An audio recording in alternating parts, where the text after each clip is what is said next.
Assalamualaikum warahmatullahi wabarakatuh. Ketemu lagi nih sama aku di Paparazi. Nih aku lagi baca berita nih. Beritanya itu tentang kumpulan dasmes lucu Siti Rohmah, penjaga kasir Indomaret yang lagi rame nih di YouTube. Katanya sih cantik mana nih sama aku.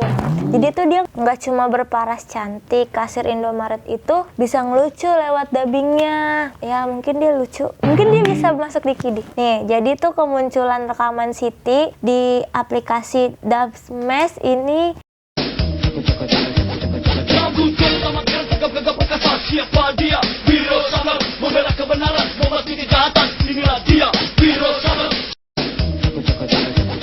Lakukan sama keras, gagap perkasa. Siapa dia? Biro Sabar membela kebenaran, memasuki kejahatan. Inilah. Tak ayal menarik perhatian sejumlah penonton YouTube tuh. Mereka tuh pada berkomentar, wah si Siti tuh cantik, anggun, terus bisa lucu lagi gitu, imut-imut kayak aku.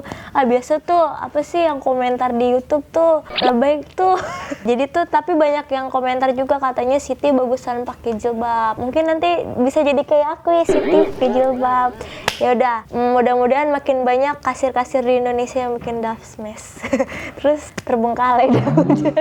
Jangan seperti itu ya. Kerja yang bener dulu baru bikin dasmes. Ya udah ya. Dadah.